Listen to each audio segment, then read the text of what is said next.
Hello friends, आज मैं आपको सिलेक्शन ऑफ सायन मैंगो की कलमें कैसी चुनी जाती है वह बताने जा रहा हूँ और उसका टोटल प्रोसेस।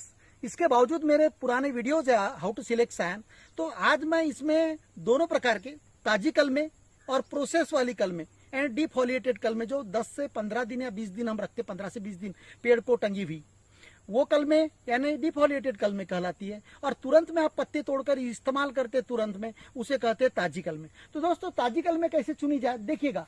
अब यहाँ बर्ड्स है, यहाँ बर्ड निकल रही दोस्तों देखिएगा। तो इस प्रकार यहाँ, तो इसे क्या करने का, यहाँ जैसे लकड़ी देख लेने का, सॉफ्ट है यहाँ लकड़ी, यहाँ देखिएगा सॉफ्ट है, और इसके बाद में हार्ड है यहाँ लकड़ी हार्ड है। तो अभी इसे यहां पर इस्तेमाल करने के वक्त क्या करने का, चाकू से ये पत्ते ऐसी पेटीवोल जिसे डंठल कहते हैं ये रखने का दोस्तों। यहां ऐसी इस प्रकार, मैं उंगली में चाकू लेकर नहीं आया, तो नाइफ से ऐसी पत्ते ऐसी इस प्रकार पेटीवोल रख के ब्रेक करके आप यहां से कट कर सकते दोस्तों, ये ख्याल में रखिएगा इस प्रकार। तो यहां है ताजी कलमें, यहाँ ताजी कलम, कोई जरूरी नहीं इतना ही मोटा अंकुर बाहर निकला हो, इससे कम भी अंकुर रहा तो भी चलता है। मैं बताने जा रहा हूं और से आपको।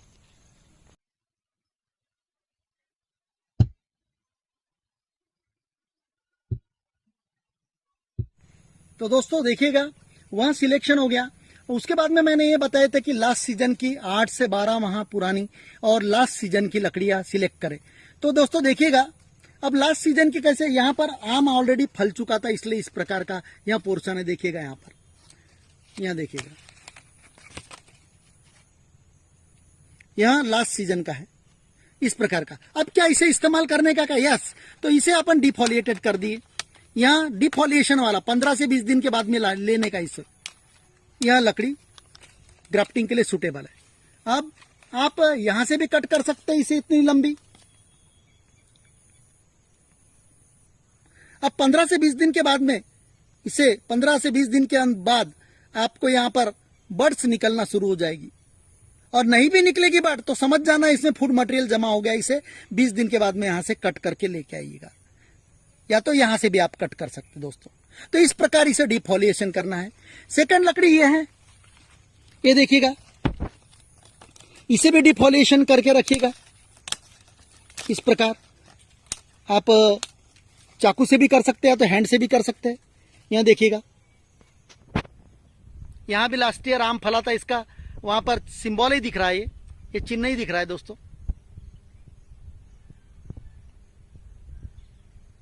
तो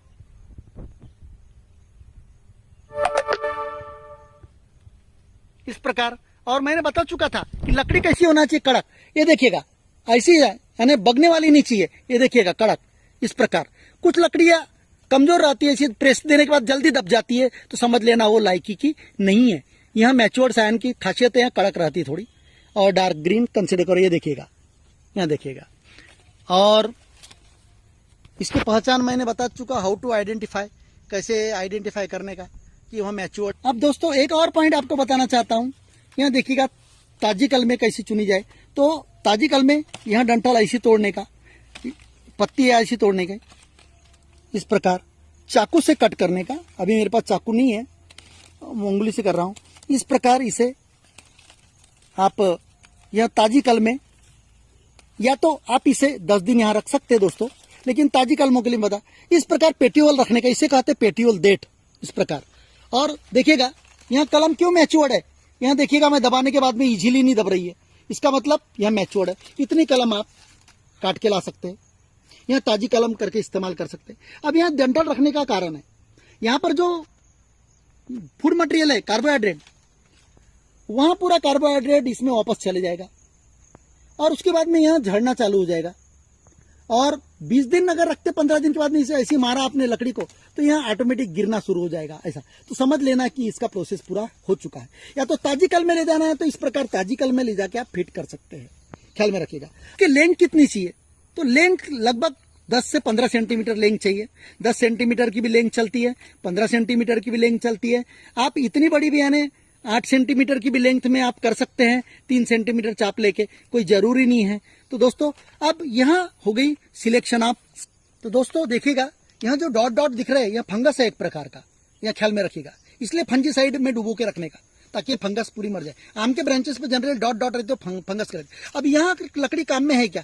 तो नहीं। तो दोस्तों देखिएगा, यहाँ बग रही है इजिली, यहाँ कौली है, इसलिए यहाँ काम में नहीं आएगी। अब तुम्हें कंसिडर करो यहाँ कौली है, तो अब क्या करना पड़ेगा? तो आपको यहाँ जो पत्तियां तोड़ने के बाद में, यहाँ पत्तियां तोड़ने के बाद में क्या करने का, उसको यहां से कट करने का, क्योंकि यहां हार्ड है, यहां हार्ड है, यह ख्याल में रखिएगा। यहां देखिएगा हार्ड है और यहां कौली है, तो इतनी लंबी आपको सायान लेके जाना है, या तो 15 दिन तक रखना है इसे। अब इसमें क्या होगा, आपका ये पोर्शन अगर से मरता है तो यहां से स्प्राउटिंग होगी, इस जगह से, ये हार्ड पोर्शन से, यहां से स्प्राउटिंग होगी।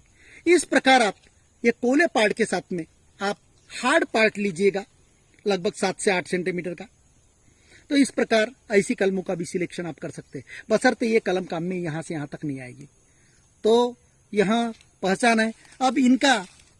अब दोस्तों इसके बाद में इन्हें आप अगर से डिफोलिएट करके रखा है, कंसीडर करो, तो 15-20 दिन के बाद में आके आप कट कर सकते हैं। तुरंत कैसे इस्तेमाल करने का, कैसे अंकुर स्वेलिंग चाहिए वो भी बता चुका हूं। फिर इन कलमों को समझो अब आपने काटा, पेड़ से डिटैच किया, तो इससे क्या करने का, गीला कपड़ा लेने का, कॉटन का, और उसमें लपेट लेने का। और लपेट लेने के बाद में इनका जो बंडल बनाते हो लकड़ियों का, तो जो कटा हुआ पार्ट है जिसे हमने काटा है, उस कटे हुए पार्ट को आपको एक तरफ रखने का है, और बड वाले पार्ट को दूसरी तरफ, और बंडल बांधना है, और उसको पूरा लपेट लेने का है गीले कपड़े में। उसके बाद में उसे पॉलीथीन में डाल देने का, पॉलीथीन को पैक कर देने का है। तो दोस्तों अब कंसिडर करो, इस प्रकार आपने बहुत सारे पेड़ों की साइंस तोड़ी है, तो उसको क्या करने का, तो लेबलिंग करने का है, लेबल करके टैग बांधने का है। ख्याल में रखो, नाम लिख के आने, भाई ये केसर की है तो उस पर केसर लिखने का, उसको प्लास्टिक के बैग में डालने का, उसको वो बंडल को बांध देने का रबर से, ताकि आपको मालूम हो कि ये सायन जो है किस वैरायटी की है। तो इस प्रकार लेबलिंग एंड टैगिंग इंपॉर्टेंट है। उसके बाद में घर में ले जाना है आपको। घर में ले जाने के बाद में उस बंडल को आपको क्या करने का प्रोसेस, तो 8 से 10 घंटे कम से कम आपको, 8 से 12 घंटे या 14 घंटे आपको जो सॉल्यूशन है फंजीसाइड जो मिलता है मार्केट में, फंजीसाइड 1 चम्मच 1 लीटर में डाल देने का, उसका घोल बनाने का, उसको डुबो देने का, और 14 से 16 घंटे उसे डुबो कर रख देने का, और उसे बाद में निकालने का, और फिर उसे लपेट देने का, और जो लेबलिंग और टैगिंग कर देने का, और गीले कपड़े में लपेट के आप इसे 20 से 25, 30 दिन, 40 दिन तक इस्तेमाल कर सकते हैं। इसको जब दिन में आप लपेट के रखते हो तो शाम को क्या करने का, खुला कर देने का, कहाँ ओस गिरती है ऊपर की, ऐसे खुले जगह पे रख देने का शाम के वक्त अंधेले में, ताकि फिर रात भर वहां ओस ले, और फिर उसके बाद दूसरे दिन सुबह फिर उसे लपेट कर, दिन भर उसके लपेट कर पानी मार के उसे रख दीजिएगा बाथरूम वगैरह में, जहां पर फ्रिज में ना रखिएगा, क्योंकि फ्रिज में जो अपन फल वगैरह रखते हैं दोस्तों, तो उसका जो गैस निकल से वहां जो उसकी जर्मिनेशन कैपेसिटी है बड की, वहां मर जाती है, इसलिए फ्रिज में नहीं रखने का, एक ख्याल में रखिएगा, क्योंकि अपन फ्रूट वगैरह रखते हैं। तो इस प्रकार उसको आप कंजर्व करेगा। अब रही ताजी कलमों की बात, तो ताजी कलमें जब ले जाते हैं तो उसे तुरंत इस्तेमाल करने का, फिर भी आपको 1 से 2 घंटे फंजीसाइड लिक्विड में आपको उसे डुबो कर रखने का। जिस पेड़ पे आप करने जा रहे हैं, आपका एक सवाल था कि उस पे कैसे करने का था, उस पे भी स्प्रे कर देने का फंजीसाइड का, जहां जिस पार्ट पे आप कर रहे हैं, और पोंछ लेने का। उसके बाद में आपको यहां प्रोसेस करने का। तो दोस्तों अब 1-2 कलमे के लिए क्या फंजीसाइड ले सकते हैं आप? नहीं ले सकते ना, इसलिए फंजीसाइड कोई भी ब्रांड का ले सकते हैं आप। एग्रीकल्चर शॉपिंग में जाइए, कोई भी प्रकार का फंजीसाइड, बहुत सारे टाइप्स फंजीसाइड आते हैं, तो वह ले लीजिएगा, ताकि आपको बाकी जगह। अब कुछ लोगों के सवाल आते हैं, सर पत्ती निकलने के बाद में गिर रही है, तो उसके लिए आप इंसेक्टिसाइड उस पर स्प्रे कीजिएगा। और कंसिडर करो 30 दिन हो गया और उसके बाद में बड निकल रही है और पत्ते निकल रहे हैं, उसके बाद में आपको ऐसा महसूस हो रहा है कि फंगस लग गई, तो आप पॉलीथीन अनवाइंड कीजिए जहां पर ज्वाइंट किया, और उस पर भी फंजीसाइड का स्प्रे कर दीजिए, और थोड़ी देर के बाद में उसके खुला रखने के बाद में फिर आपको वो सूख जाने के बाद में फिर से आप उसे बांध दीजिएगा। तो दोस्तों कम से कम जो बंधा हुआ पॉलीथीन है 60 से 90 दिन खोलने का नहीं। अगर से आपने 60 से 90 दिन में अगर खोल दिया तो वहां क्या होता है, जो ज्वाइंट है वो उल्टे जाता है और आपकी कलम सूखने के चांसेस रहते हैं। ये भी प्रिकॉशन आप याद रखिए, और इन्हें आप छाव में ही रखिए। रखिए कम से कम 3 महीना, जाकि डायरेक्ट सनलाइट में ना रखिए दोस्तों, कम से कम 90 दिन तो कम से कम। और उसके बावजूद भी आपको बताना चाहता हूं कि सनलाइट में डायरेक्ट कोई भी प्लांट नहीं रखने का, क्योंकि वेपराइजेशन इतना होता है, इसलिए कोई शेड के नीचे रखिएगा कि ताकि इनडायरेक्टली लाइट आए, बाकी कुछ नहीं है। तो आप कोई भी नर्सरी वाला पेड़ों के नीचे ही पॉकेटिंग करता है, ये ख्याल में रखिएगा यहाँ पे।